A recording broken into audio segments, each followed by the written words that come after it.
Hey there, Guillaume. Welcome to the show. Thank you. Thank you for having me. Let's just start with the beginning. You moved to the US 10 years ago, isn't it? It was actually 14 years ago in 2010 when I met my wife about 16 years ago. My wife is American. I met her in France. We spent a year dating long distance. And then for a year, she came to France. She speaks French, but we speak English together. And when we decided to get married, I moved to the US. Mm. And was it in California since the beginning? Yes, it's even in the same neighborhood in San Francisco. So I live in a neighborhood in San Francisco in front of the park called the Inner Sunset. And we actually moved to this neighborhood a few blocks away. And yeah, I stayed here for that long. Great. And let's guide you through your career in France until you became Mhm. a financial advisor in California in 2018, if I'm right. Correct. Okay. Yes, 2018. Yes, so I worked in France for about 8 years. I spent most of my life in France, 32 years in France. And so I went to business school. I'm from northern France, from next to Lille, next to the Belgian border. And so I went to business school. Then I worked for 8 years as a consultant, doing something very specific called BPM, Business Process Management. So I basically reorganizing companies. And then when I moved to the US, I did the same thing in tech, like everyone else in San Francisco. You know, we all in tech, and I did that for 8 years as well. So I worked at small companies such as Amazon, for example. Um, I'm joking. It was a branch of Amazon that was pretty small, but it's still pretty big. And then so I spent 4 years at Amazon, and then 4 years at Fitbit, the smart watches, when it was actually a smaller company that it is. So when I started at Fitbit, there were like 300 people. When I left, it was like 2,200. So like crazy growth in 4 years. And I was a project manager there. So I used to manage IT project. And in 2018, I got kind of burned out from all the work you have to do in tech, and I decided to switch career. So it took a year and a half to 2 years to decide, and that's when I decided to start my own firm. So I went through certification and things like that. You know, you cannot become a financial advisor just like that. So I went through a round of tests and everything and certifications, and I started my firm. Yeah, great. And let's go back in time in 2010. Why did you decide to move abroad? Yeah, so I felt that I wanted more than that what I could get in France. I wanted to. I wouldn't. It's gonna sound cheesy, maybe, but I wanted to see the world. Uh, well, I don't travel that much actually. I mainly stay in California, but I wanted something else. You know, I wanted to have sort of more freedom, because one of the thing I realized since then is the social pressure in France. We have a lot of unwritten rule in France: the way we dress, the way we eat, the way we interact with each other. Um, like it's co- compared to other countries, it's a pretty small country, so it's fairly standardized the way we act with each other everywhere in France. While in the US, it's like so big, such a huge country that you go to different states, even different cities, it's not the same. And I feel like you have more freedom to be whatever you want to be here. There are less constraints here in the US. Specifically here in California, it's probably specifically in San Francisco. You know, it's not the middle of nowhere. I'm not in a small town, so it may be different here in San Francisco than other places in the US, Hmm. but more freedom. Yeah. And what challenges did you face? Yeah, so I was lucky enough to already have a network here through my wife. You know, she had her friends, she had her family. She was actually born in Iran, and she moved to the US when she was 6 years old. So most of her family moved with her, and they're pretty much everywhere in the US, in Seattle, in New York. They're also in Canada. But she has a huge family, and so I already had like some kind of a network. So I got lucky. You know, I didn't come like out of the blue and just move because of my company. So it was probably less difficult for me to integrate with the American society than someone who doesn't know anyone. Yeah. Mhm. But there was like a couple of challenges. One was everything around, and that's why also I become a financial advisor. Everything around finance here, very, very different than in France. In France, everything is pretty much taken care of by the government. You know, your retirement, that you don't ask yourself the question like, oh, should I invest in this type of account or in this other type of account? Uh, Here, it's all about that. Like the government will take care of some of it, but most of your savings, you need to take care of them yourself. You need to invest, whether it's in real estate or in the stock market, and it's scary because culturally speaking, we're not really used to that in France, and so it's a little bit mysterious, you know, like the stock market. And in France, building your net worth means investing in real estate. Mm. You know, buying a place, putting people in it, and getting money from it. That's pretty much it.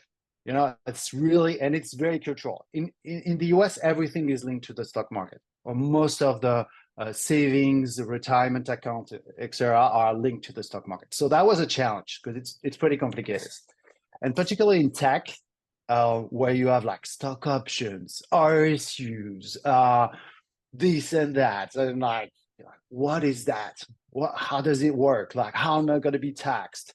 And talking about tax, same with like a tax return. Here, it's not pre-filled like in France. You know, you have to do it yourself or through a software or have an accountant, and it's really complicated, which is great for my job. You know, that means I need to simplify it for my clients.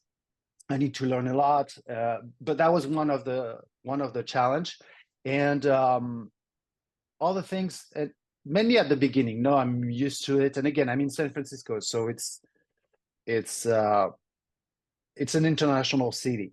You know, it's not the middle of nowhere, but everything around cheese, wine, food in general, it's not the same that in France. That's for sure. We can find the same, more or less the same thing here, but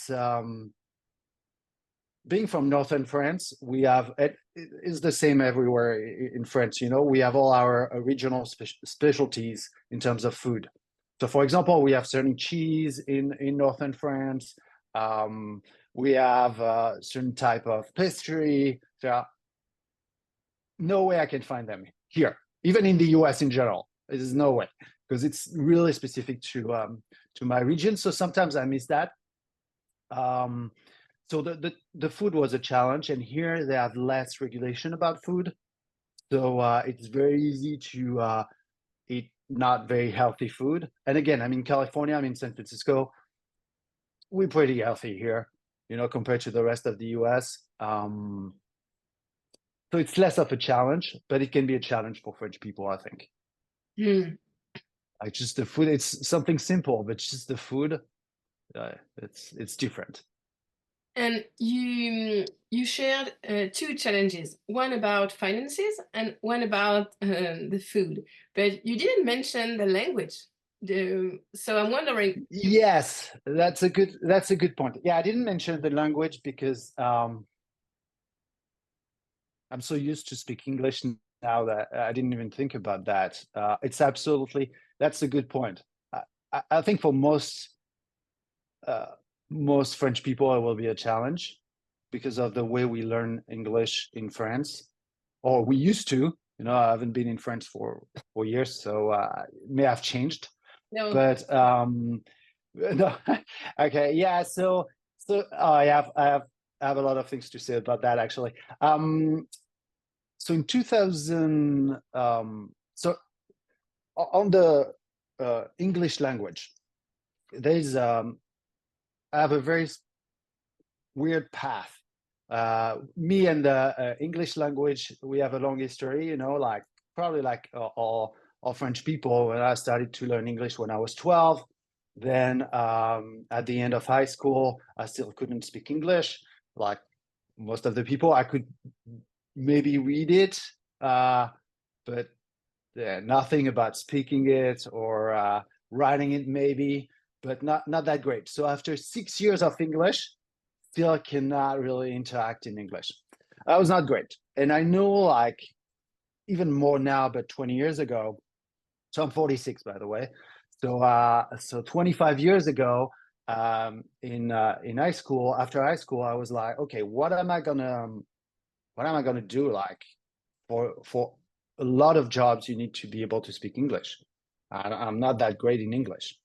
And so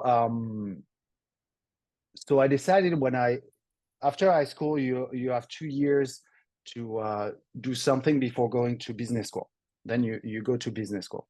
And so for these 2 years after high school, I did a dual diploma, basically. One was, and has nothing to do with English, but one was in law. So at that time, it was a Doc de droit. That's what I did. And on top of it, I did also preparation for business school. And when came to when I had to choose my business school, I decided to have I went to a business school called SCEM. It's Tours and Poitiers, and they have two campuses, or they used to have two campuses, one at Tours in French and one in Poitiers in English. I choose the one in English because I thought that was important. And so I had most of my teachers were either Americans, Australians. I mean, they were English speakers.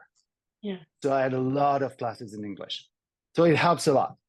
I was still not that good, but it helps. It helps like being more at ease with the language. Yeah. Okay. I imagine that the first few months you struggled a lot. It was horrible. Yeah. It was really hard. And all the exams were in English and everything was terrible. It was my English was so bad. But you know, they had extra classes for to learn English and everything. And again, it was more a question of getting used to work in English, and kind of forced me to speak in English and to write in English, and even that, it was not. I still was not as good as I could have been. Yeah. I think. But at least you were fully immersed in an English environment. Yes. I mean, yes and no, because everyone was French, or most of the people were French. So we spoke French all the time, but the classes were in English. But it was still more than it was still like a compromise between just going abroad and staying in France, but being able to speak English every day. So I did that. So it helped. But then when my first job, my first internship was not in English at all. It was all in French. So for a year, I didn't speak English. And then when it was time to find like a real job, or like a job with a CDI, as we would say in France, I found this small firm. I was the first employee, specialized in a consulting firm, specialized in business process management. And the founder told me, you need to speak English. So my first interview was in English because he speaks English pretty well, and his wife is an English teacher. So So we spoke English, and that was hard. And he was like, at the end, it was like, yeah, okay, it's not too bad, but yeah, you're gonna need to you're gonna need to improve your English. And so, how did I do that? Actually, I don't tell this story very often because I don't have this question very often. Um, so we had this project that was with someone from the UK, was in a big company, and so that would be in English. And it was a few months away, and so I had a few months to like really start getting used to speaking English again. And so I did two things that worked pretty well.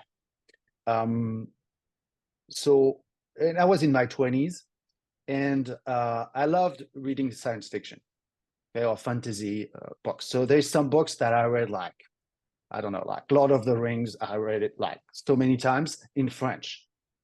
So what did I do? I know the story so well. Well, I bought it in English. I started to read it in English. And so it helped a lot because there are a lot of words that I didn't know. But since I knew the story, I could guess.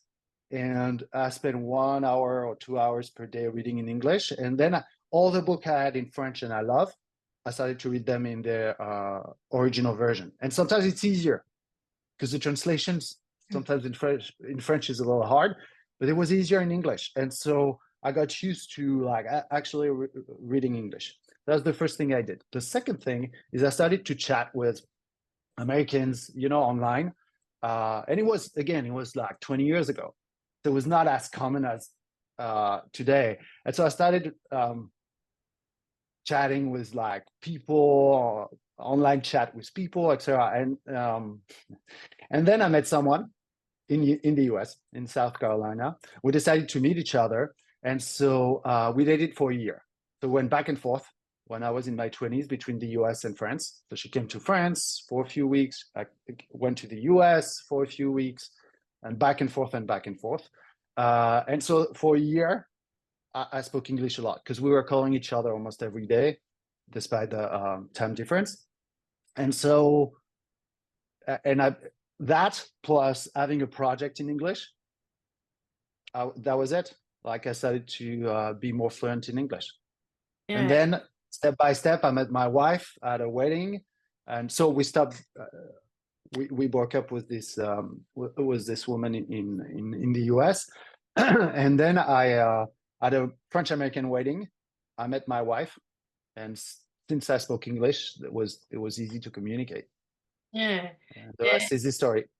I love your story, and you just made my whole day because it was so smart to read books in English, books you know by heart, and you loved these books, so it was really a really smart idea. And what I love in your story is that you weren't afraid, and like you said, 20 years ago, we had internet, but it was less common to use the internet to communicate with people all over the world. So it was really bold and the best way to learn because you were talking to an English native speaker every day. Mm-hmm. Yeah, and we didn't have Netflix, we didn't have all this stuff, so I couldn't watch like it would be today. TV shows that I like in French, or movies that I like in French, I will watch them in English. Yeah. To help without subtitles or with English subtitles. Mm-hmm. But without subtitles, it's even better. Yeah.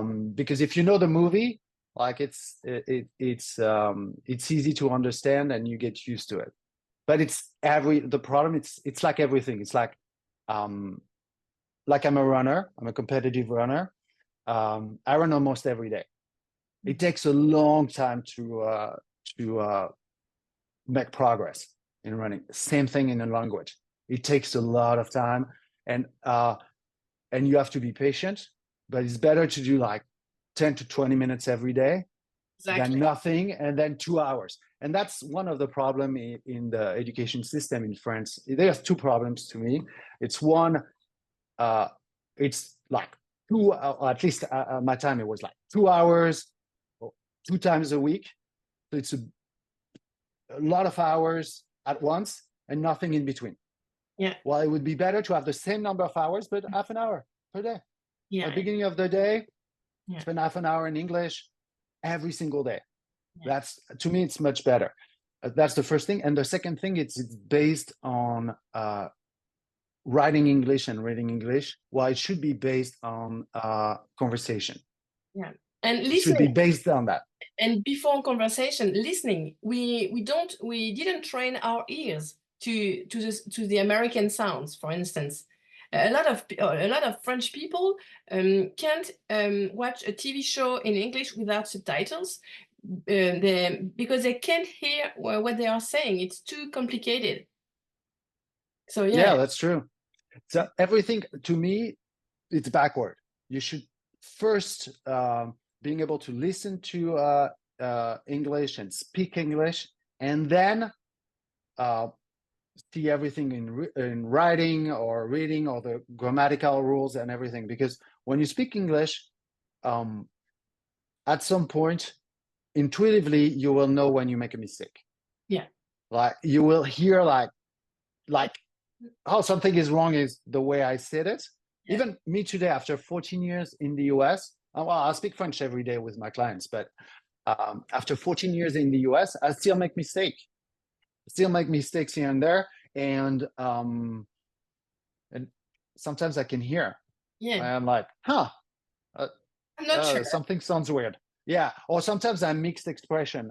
Like I take two American expression and I mix them together, and for the delight of my wife, she loves it, because I was like, no, you mean that, not that. So it's a really long-term thing. And we're a little snobbish, I think, in France also, when people speak English. We're like, oh, or speak English with the right accent. They're like, oh, you are like showing off. You know, Yeah. you're showing off your accents. Well, it shouldn't be that way. You know, Yeah. it should be like, oh wow, you have a good accent, or oh wow. But it's not in our culture, feels like. Exactly. And when you said that it takes time to learn a language, I completely agree. But if we know what we should do, what works, and if we like doing it, we just have to be patient. And after a few months, a few years, we will be able to speak fluently and confidently. But you're right. At school, the way we teach English is terrible. So it's really hard for for children to have a good start. Mm. What helps nowadays is everything around like TikTok or TV shows or things like that. Because if you want to watch a TV show when it's actually released, you have to watch it in English, because they don't have time to dub it in French. And so I saw some the younger generation, sometimes they for people passionate in manga, they learn Japanese just to be able to read mangas. And I'm like, wow, that's great. But you need to find a motivation. And that's why, like, reading or watching TV shows, something that you already enjoy, but you add a level of complexity or something, and like that you can enjoy yourself and still learn English. But Yeah. that's very important, because just learning, and also the teaching, and that's not only in France, it's in a lot of places, for a lot of people, going to school, having to write something, is not fun. No, that's Like, not. let's be clear, like, my wife is a math teacher. There's things you need to learn. There's way to make it fun, but there's so many ways you can make it fun. But that's with math. With English, you should be able to make it fun, or you should exist. Like, they have software like Duolingo or something like that make it fun to learn language. We didn't have that 25 years ago. So there are ways now to learn. And when you met your wife, you talked together. You were talking only in English? Yeah, even if she speaks French fluently, it was just easier. It was just easier in English, because and so I live in a family where we speak three languages. We speak English, we speak French. I speak French with my kids as much as I can, and they're going to a French school, French American school. And my wife speaks Farsi. the language from Iran. So they understand Farsi as well. Um, when you have all these languages, sometimes there's ideas that you can say in English a lot faster than in French. Like sometimes I don't have the word in French, so I said it in English because it's a more direct language. Yeah. And sometimes a few words in English translate into like 5 sentences in French. Yeah. Yeah. So yeah, it's easier to communicate in English, and it's our dominant language here. Yeah. So So it's easier. when you moved abroad, you felt confident speaking English. You were No, you I was scared. I was yeah. sort of scared still. Yeah, I was probably more confident than standard French person because I spoke English with my wife. But for example, every email I like in the professional settings, like you cannot make mistake. Like you're in the US, you work in the US. If you send an email with like a bunch of grammatical mistake in English, it doesn't look professional. It looks like you don't know what you're talking about. And so that was scary. So when I had emails, sometimes I ask my wife to review them. Mm.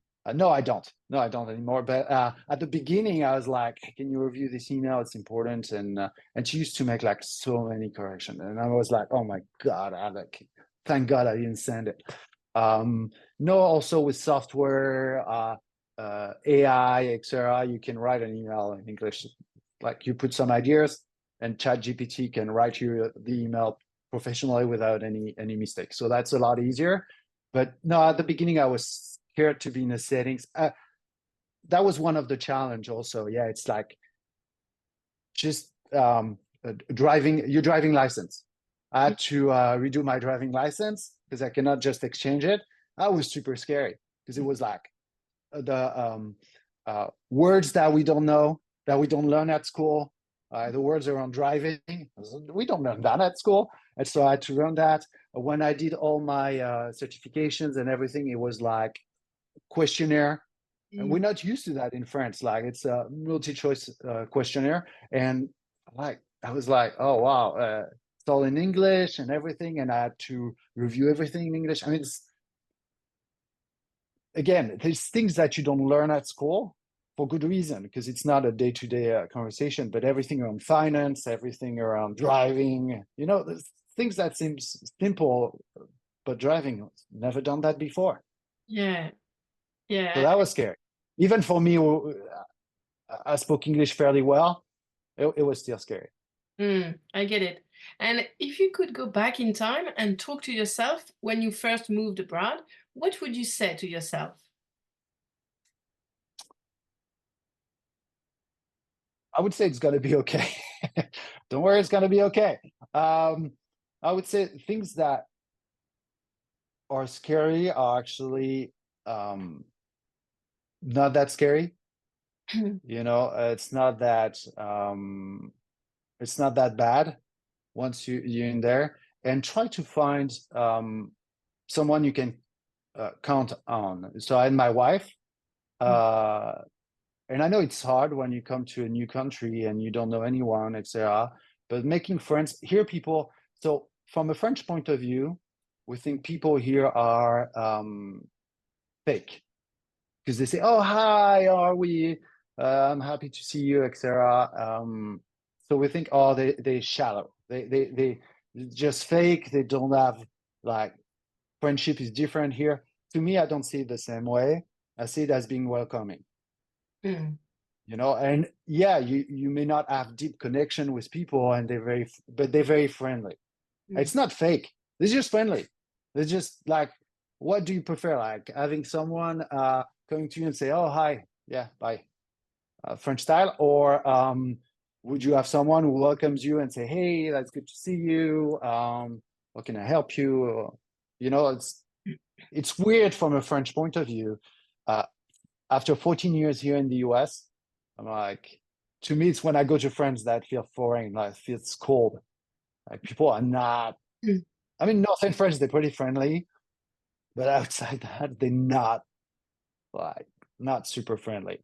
You Yeah. know, and they say no, but they're true to themselves maybe. But here, I mean, it makes things nicer when people are friendly, and Okay, it's so nice.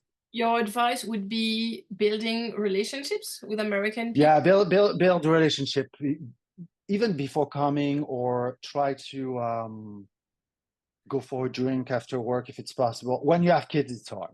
When you have kids, it's hard. But then you have the parents of other kids What did too. you say? So you have the parents of other kids. When your kids go to school, you can interact with parents. Again, I was lucky enough to have a network already through my wife. That was easy. That was easier for me. I get it. And maybe having a language partner could help. Even if Yeah, absolutely. it's not in the same city. Yeah, no, absolutely. It And helps. Have before boyfriends and girlfriends before coming. That's my advice.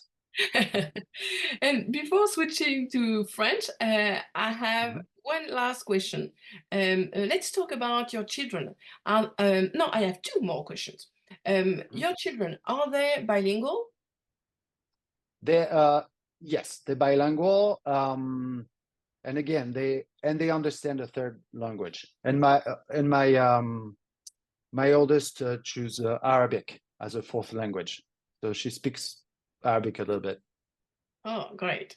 How Yeah, old, the more language you speak, the easier it gets to pick up a new language. how old they are? How old are So they? my oldest just turned 13 yesterday, and my youngest is 10. Okay, 10 and 13. Okay. And my last question in English is, do you feel like you can be yourself 100% when you speak English? Interesting question. I actually thought about it while we're talking about speaking another language. Um, there are pros and cons. So they are not pros and cons, but they are two different aspects. In some ways, and my wife would agree with that. I'm different in French than in English. My voice is different. My attitude is different. It's code switching. Like when I switch to French, or when I'm in France, I act differently than when I'm in the US.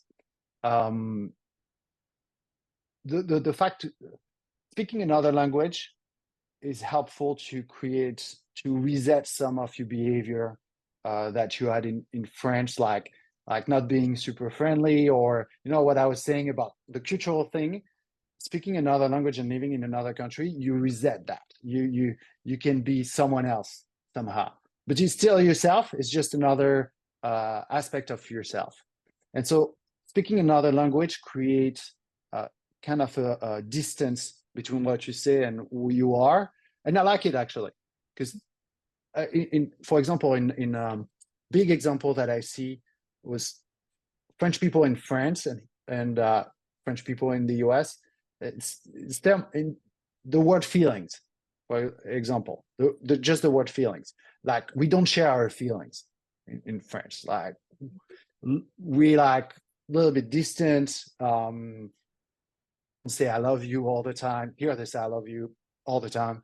Um, we don't like share our emotion in France. In the US, it's different, or at least where I am here in San Francisco. I don't know in other states or the city, but overall, it's easier to talk about your feelings, to share your feelings, to be loving here than in France, in my opinion.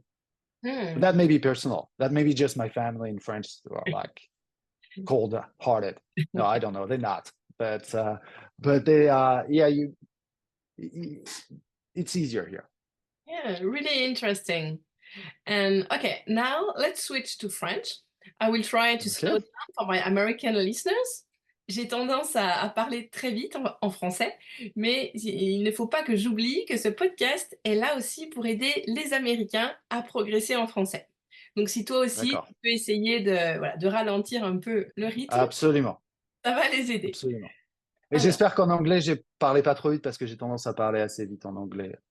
J'ai tendance à parler assez vite en anglais aussi.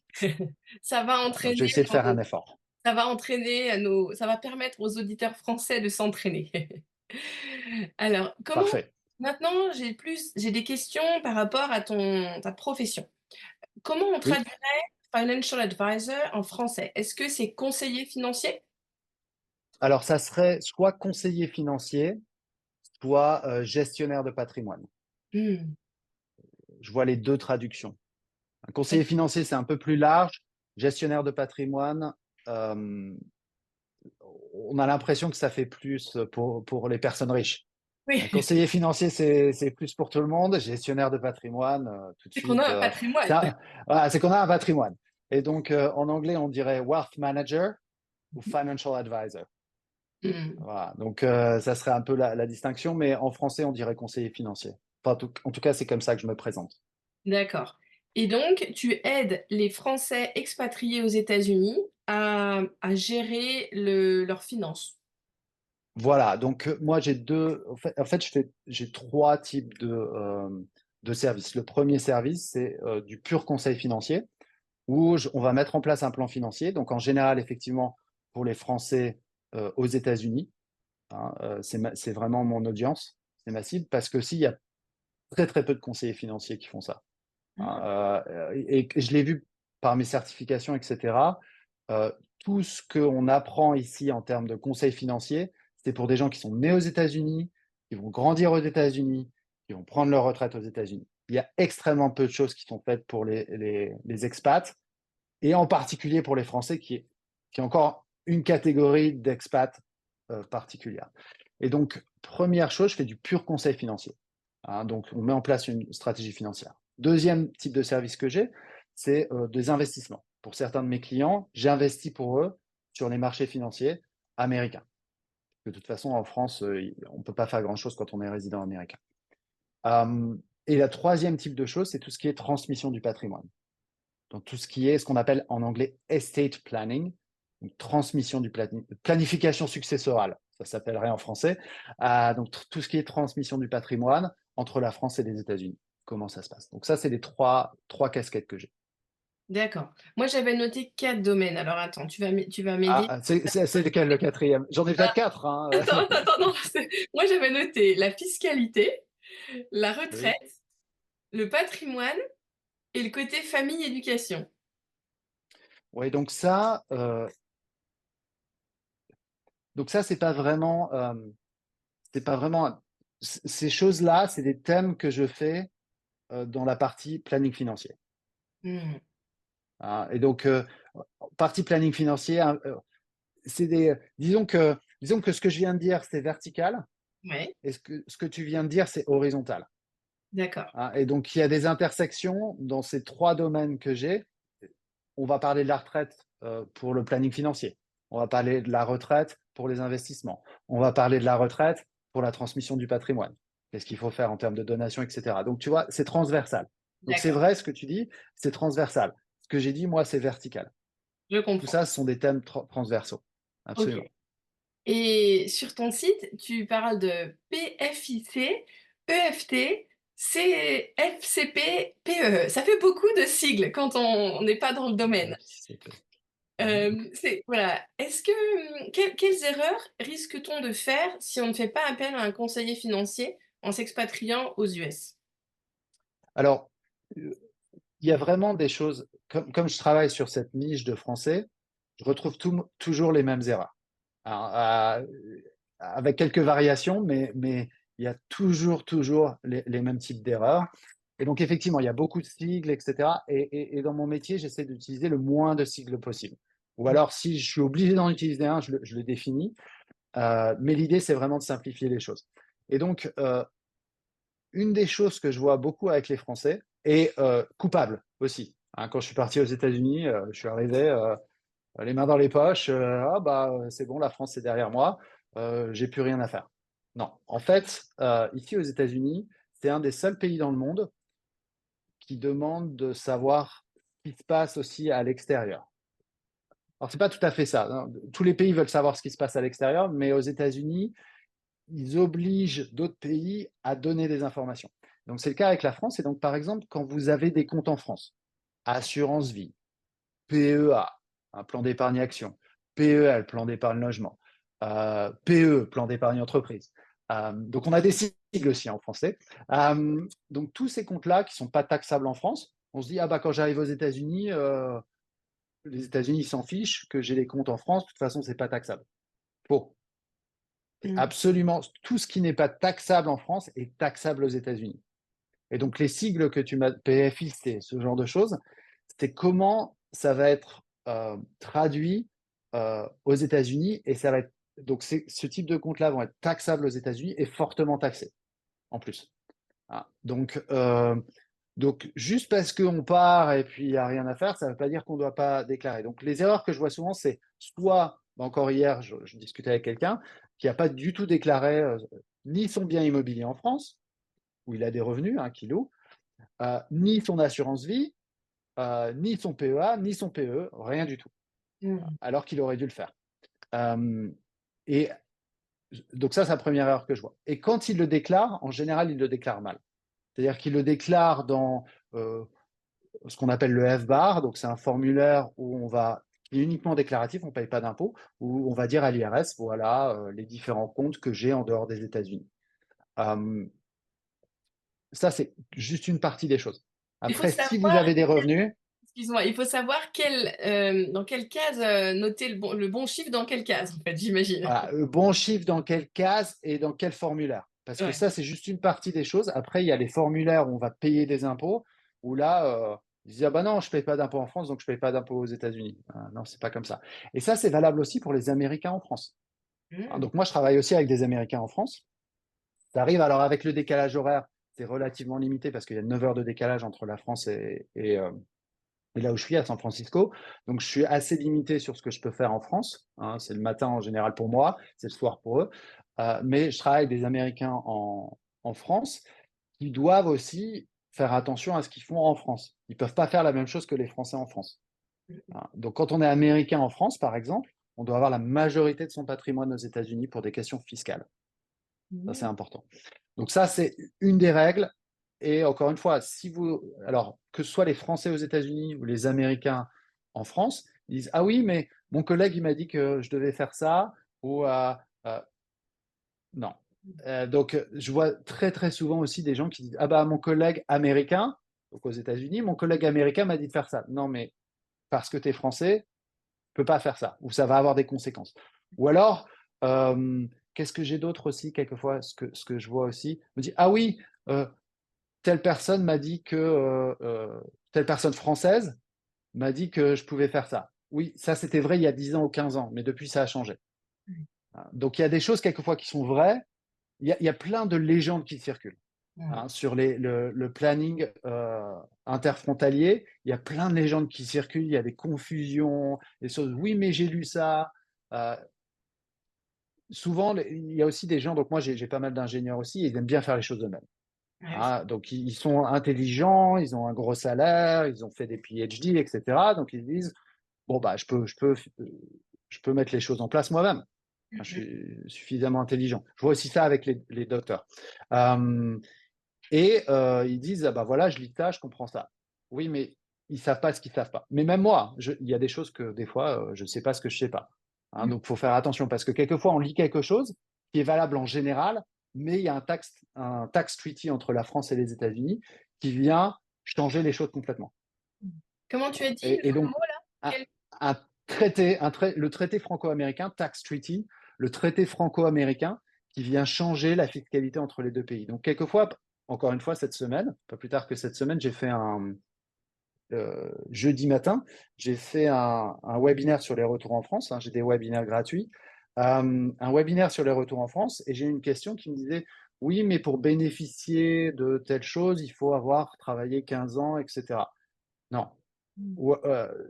non, parce qu'il y a la taxe treaty qui dit que les trimestres, par exemple, pour la retraite, une des choses, c'est que les années travaillées en France et les années travaillées aux États-Unis s'accumulent. Mais si on ne le sait pas, voilà. Donc, si on lit juste ce qu'il y a en ligne, on va dire, ah bah non, c'est perdu. Bah non, le tax treaty, le traité franco-américain, il vient dire, voilà, ça s'accumule. Donc, on Oui, ne peut pas juste lire comme ça. Et c'est impossible, enfin, c'est très difficile. Moi, ça m'a pris 5 ans pour vraiment maîtriser le sujet. Et Et concrètement, j'ai encore des surprises. c'est ça, donc j'imagine pour un expatrié, qu'il soit français ou américain, c'est impossible de consacrer 5 ans à temps plein pour être sûr de ne pas faire d'erreur. C'est impossible. Mmh. Moi, je suis un. Alors, c'est comme. Je vais encore faire une analogie. Je fais souvent j'essaie de faire des analogies pour m'expliquer souvent. C'est un peu comme. Je, je veux, euh, je veux faire, je veux faire du sport. Ok. Que ce soit des poids ou courir, etc., ou d'autres choses. Euh, Absolument, je peux regarder YouTube Mmh. et apprendre et avoir un programme pour faire des poids et ça sera probablement mieux que rien. Mmh mh. Si j'ai un personal trainer, un entraîneur personnel, bah, ça va aller beaucoup plus vite. Il va me faire quelque chose de précis par rapport à mes objectifs, etc.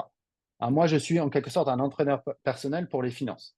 Mmh mh. Et souvent, le problème avec les Français, c'est qu'ils viennent aux États-Unis, c'est qu'ils ont la vision de ah bah c'est simple, c'est aussi simple qu'en France. Non.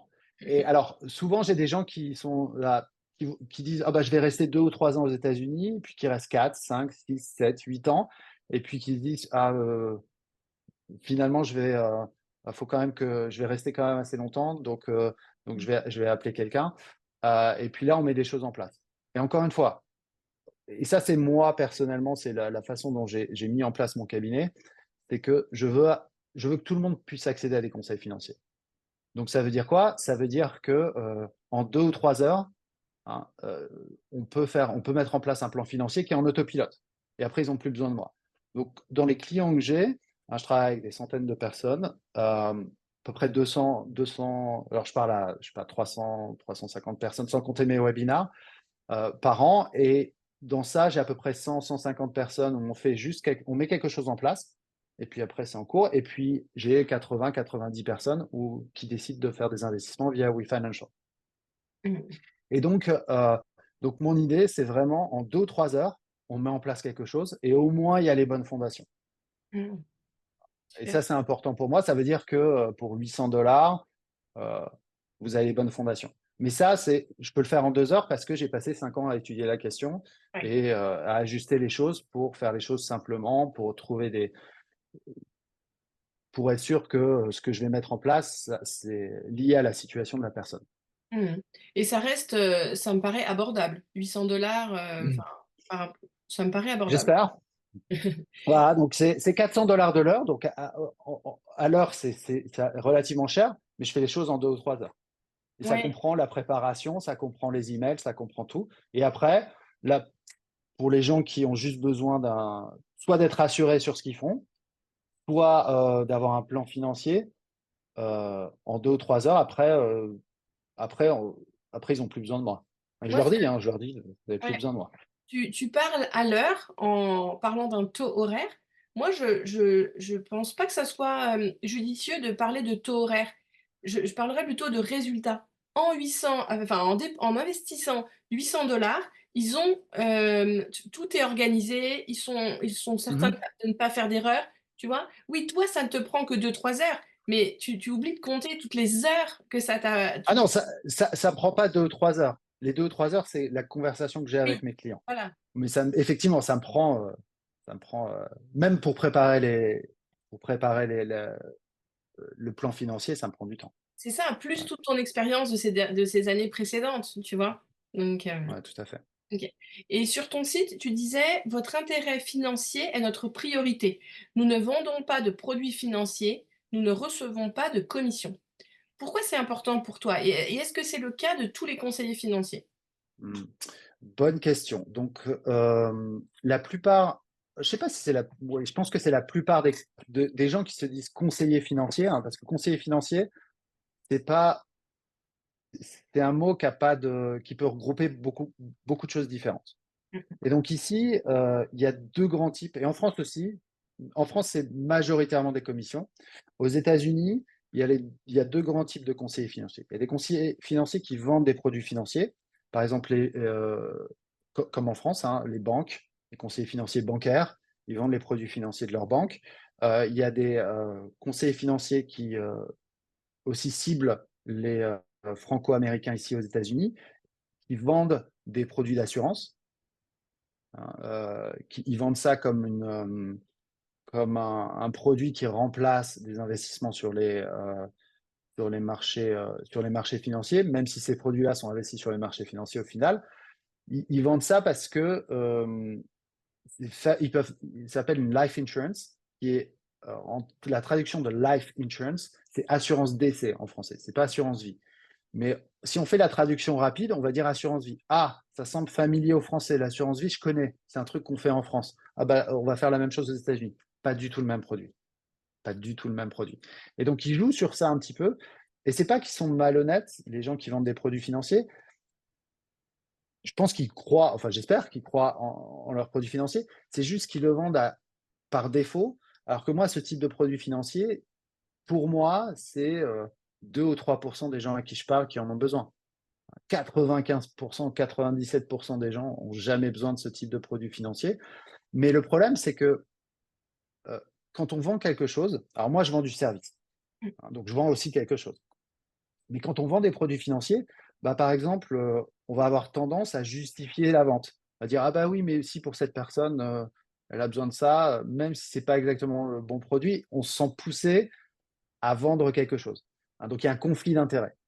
Hein, si moi j'ai une commission, si j'avais une commission sur un produit financier que je vendais, comparé à un produit financier équivalent où j'ai pas de commission, bah, j'aurais tendance à prendre celui-là. Je dis, ah bah c'est le même, bah, je vais prendre celui-là. Le problème, c'est que c'est plus cher pour le client. Donc moi, je voulais éviter même un soupçon de conflit d'intérêt. J'en ai probablement. J'en ai et je le sais, je le dis à mes clients. Par exemple, un des conflits d'intérêt que j'ai, c'est si par exemple un client dit bah, moi je veux faire un investissement dans un robot advisor, moi je suis un human advisor. Donc est-ce que je peux faire mieux qu'un robot advisor? Oui, pas. C'est ce que je pense. Mais après j'ai un conflit d'intérêt parce que évidemment je vais dire oui. C'est comme les conseillers financiers. On demande à n'importe quel conseiller financier, est-ce que vous faites mieux que les marchés financiers? Ils vont pas vous dire non. Non, non, venez avec moi, je fais pire que les marchés financiers. Vous ferez mieux vous-même. Personne. Donc il y a quand même des conflits d'intérêts. Mais au moins, moi, je suis payé uniquement par mes clients. Donc c'est ce qu'on appelle en anglais fiduciary. Je dois mettre le meilleur intérêt de mes clients avant le mien. Mm. Mais les gens qui vendent des produits financiers ou des produits d'assurance, ils n'ont pas cette obligation. Ils doivent juste vérifier que les produits qu'ils vendent ne vont pas mettre en faillite la personne. Et ça, c'est un devoir de suitability, et pas un devoir de fiduciary, pas un devoir fiduciaire. Moi, j'ai un devoir fiduciaire parce que ce qui est important pour moi, c'est dans tout ce que je fais d'être éthique au maximum. Hein, c'est-à-dire que quelquefois, je vais dire à des clients, non, mais vous n'avez pas besoin de moi. Mm. Et je fais très attention à toujours réfléchir, OK, si je donne ce conseil à ce client, est-ce que ça le bénéficie vraiment ou est-ce que le bénéfice, il est pour moi?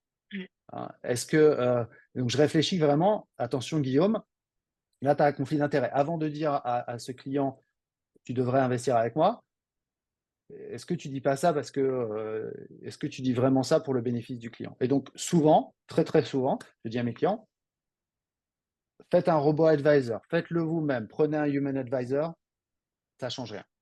Ouais. C'est juste une question émotionnelle. Est-ce que vous voulez pouvoir parler à quelqu'un régulièrement?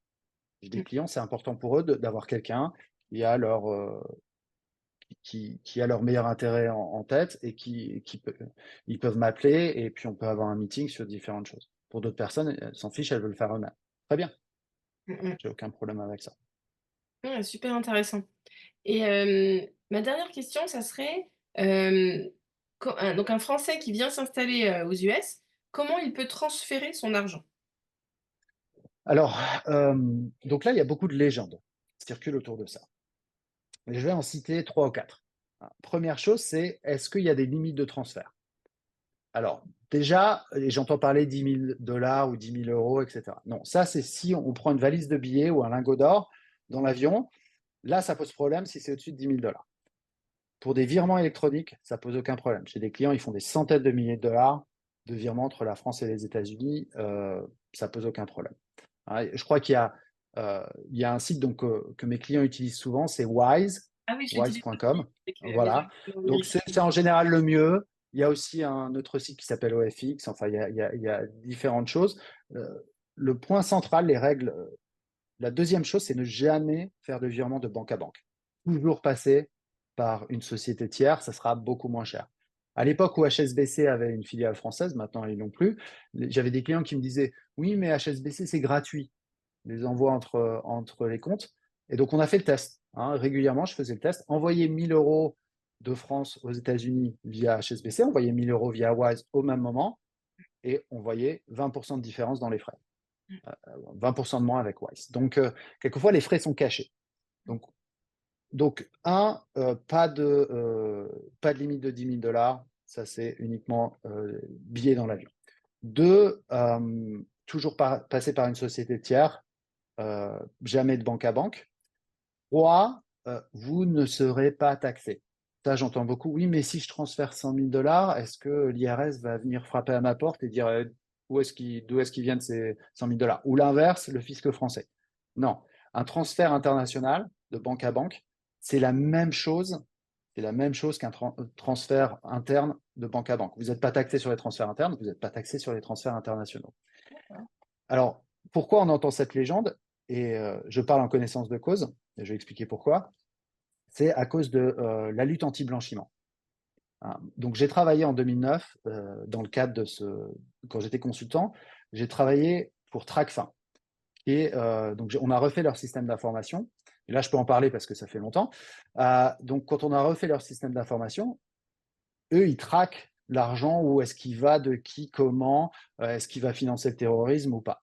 Donc pour eux, c'est important de savoir d'où va l'argent. Mais ça, ils peuvent le voir hein, dans les transactions électroniques. C'est très, très facile de voir d'où vient l'argent. Ça. Donc c'est là où ça pose problème. L'IRS ou la France, il n'y a pas de problème. Donc le transfert d'argent, très, très simple.